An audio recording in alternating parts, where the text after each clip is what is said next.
LibreOffice कॅल्कमध्ये images निविष्ट करणाऱ्या spoken ट्युटोरियलमध्ये आपले स्वागत। या ट्युटोरियलमध्ये आपण खालील बाबी शिकू। डॉक्युमेंट्समध्ये इमेज फाईल निविष्ट करणे, उदाहरणार्थ जेपीईजी, पीएनजी किंवा बीएमपी। येथे आपण उबुंटू लिनक्स वर्जन 10.04 आणि लिब्रिऑफिस सूट वर्जन 3.3.4 वापरत आहोत। स्प्रेडशीट मध्ये इमेजेस खालीलप्रमाणे जोडू शकतो। इमेज फाईल प्रत्यक्षात निविष्ट करणे, ग्राफिक्स प्रोग्राम द्वारे, क्लिपबोर्डच्या मदतीने किंवा गॅलरी द्वारे। प्रत्येकाबद्दल विस्तारित चर्चा करूया। चला आपली पर्सनल फायनान्स ट्रॅकर.ods स्प्रेडशीट उघडूया। प्रथम शीट 2 निवडू। आपण या शीट मध्ये इमेजेस निविष्ट करूया। अगोदर सेल निवडून नंतर पिक्चर निविष्ट करणे हा चांगला सराव आहे। तुमच्या कॉम्प्युटर मध्ये इमेजेस अगोदरच संग्रहित आहेत तर प्रथम इन्सर्ट वर क्लिक करून नंतर पिक्चर आणि फ्रॉम फाइल निवडून निविष्ट करू शकता। आता इमेज शोधा जी तुम्हाला निविष्ट करायची आहे।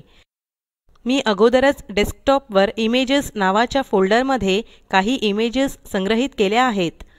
इमेज 1 निवडते। आपण लोकेशन फील्ड मध्ये इमेजचे नाव पाहू। ओपन बटनावर क्लिक करूया।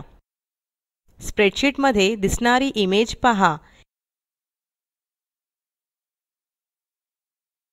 यास जोडून आणखीन एक पिक्चर निविष्ट करू। प्रथम नवीन सेल निवडू।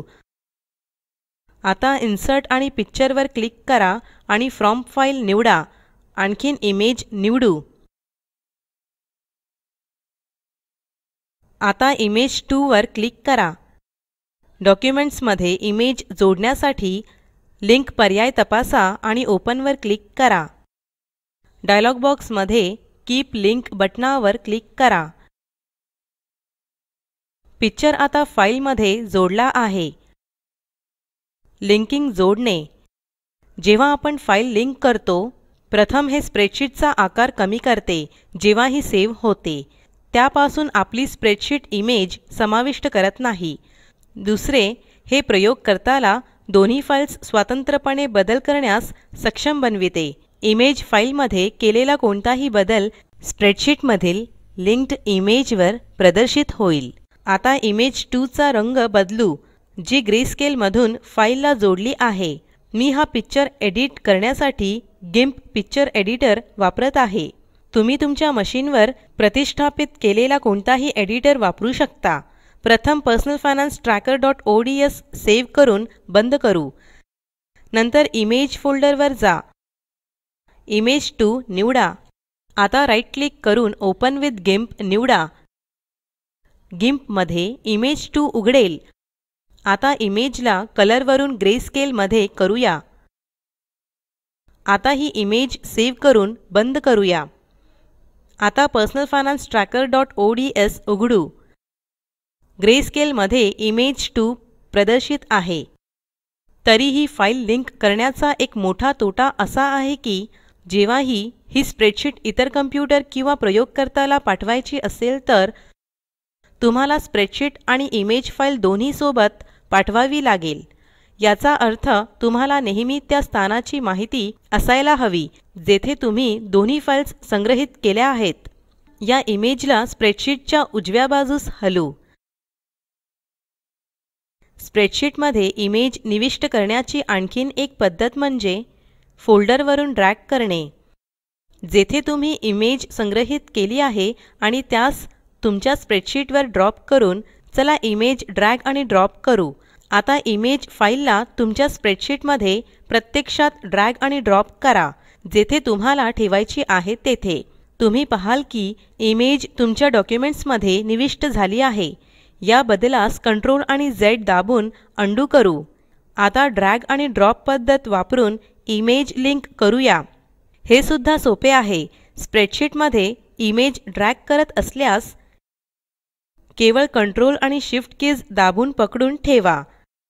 इमेज फाईल आता डॉक्युमेंट सह जोडली आहे। ही कॅल्क फाईल Ctrl आणि S कीज सोबत दाबून सेव्ह करू। आता ही फाईल बंद करूया।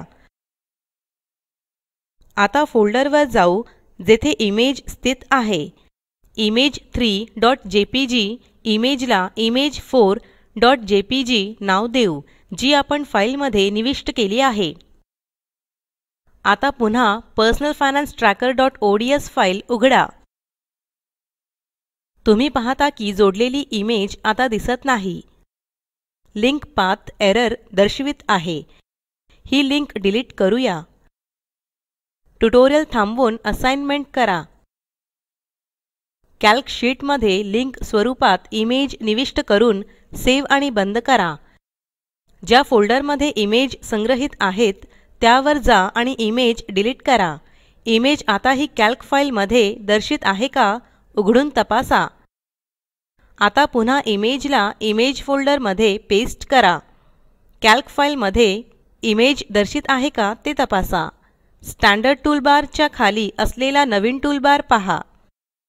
हा पिक्चर टूलबार आहे. पिक्चर टूलबारच्या वर डाव्या बाजूचे फिल्टर बटन इमेजचे स्वरूप बदलण्यास काही पर्याय सुचविते. कंट्रोल आणि Z दाबून यास अंडू करू. ग्राफिक्स मोड बटन मध्ये इमेजला ग्रेस्केल, ब्लॅक अँड व्हाईट किंवा वॉटरमार्क मध्ये बदलण्याचे पर्याय असतात. पिक्चर टूलबार मध्ये इतर पर्याय आहेत जे आपण नंतर पाहूया. आता क्लिपबोर्ड वरून इमेज निविष्ट करणे शिकूया. कीबोर्डवरील संग्रहित इमेजेसला तुम्ही एका लिब्रिऑफिस स्प्रेडशीट मधून दुसऱ्यामध्ये कॉपी करू शकता. एक नवीन स्प्रेडशीट बनवून त्यास abc.ods नाव देऊया. हे आपले टार्गेट डॉक्युमेंट्स आहेत. आपल्याकडे अगोदरच पर्सनल फायनान्स ट्रॅकर.ods फाइल मध्ये एक इमेज आहे. हे आपले सोर्स डॉक्युमेंट्स आहेत. आता सोर्स फाइल वरून इमेज निवडा जी कॉपी करायची आहे. इमेज कॉपी करण्यास कंट्रोल आणि C कीज सोबत दाबा. इमेज आता क्लिपबोर्ड वर सेव्ह झाली आहे. आता टार्गेट डॉक्युमेंट वर जा जे abc.ods आहे. तुम्हाला तुमचे सेव्ह केलेले इमेज abc.ods मध्ये कोणत्या स्थानी ठेवायचे आहेत ते स्थान निवडा. इमेज डॉक्युमेंट मध्ये निविष्ट करण्यासाठी कंट्रोल आणि V कीज सोबत दाबा. आपण पाहतो की इमेज आपल्या टार्गेट फाइल मध्ये निविष्ट झाले आहेत. आता आपण कॅल्क गॅलरी वरून प्रत्यक्ष इमेज निविष्ट करणे शिकू. गॅलरी मध्ये इमेज आणि ध्वनी आहेत जे तुम्ही तुमच्या स्प्रेडशीट मध्ये निविष्ट करू शकता. हे कसे करायचे पाहू. स्टँडर्ड टूलबार मधील गॅलरी आयकॉन वर क्लिक करा. एकांतरित मेन मेन्यू बार मधील टूल्स पर्यायावर क्लिक करा आणि नंतर गॅलरी उघडण्यास त्यावर क्लिक करा. आता गॅलरी जे इमेज सूचित करते त्यावर जा आणि डॉक्युमेंट मध्ये जी इमेज निविष्ट करायची आहे त्यावर क्लिक करा. गॅलरी वरून इमेज ड्रॅग करा आणि त्यास स्प्रेडशीट मध्ये ड्रॉप करून हवे तेथे निविष्ट करा. तुम्ही पाहता की इमेजेस आपल्या पर्सनल फायनान्स ट्रॅकर.ods फाइल मध्ये निविष्ट झाले आहेत. हा पाठ येथे संपत आहे. सारांश. आपण विविध पद्धतीने स्प्रेडशीट मध्ये इमेज फाइल निविष्ट करणे शिकलो. जसे फाइल वरून, क्लिपबोर्ड वरून किंवा गॅलरी वरून. प्रकल्पाची माहिती दिलेल्या लिंक वर उपलब्ध आहे ज्यामध्ये तुम्हाला प्रोजेक्टचा सारांश मिळेल. जर तुमच्याकडे चांगली बँडविड्थ नसेल तर व्हिडिओ डाउनलोड करून ही पाहू शकता. Spoken tutorial project team spoken ट्युटोरियलच्या सहाय्याने कार्यशाळा चालविते. परीक्षा उत्तीर्ण होणाऱ्या विद्यार्थ्यांना प्रमाणपत्रही दिले जाते. अधिक माहितीसाठी कृपया contact@spoken-tutorial.org वर लिहा. स्पोकन ट्युटोरियल प्रोजेक्ट हे टॉक टू टीचर या प्रोजेक्टचा भाग आहे. यासाठी अर्थसहाय्य the national mission on education through ICT MHRD government of India यांच्याकडून मिळालेले आहे.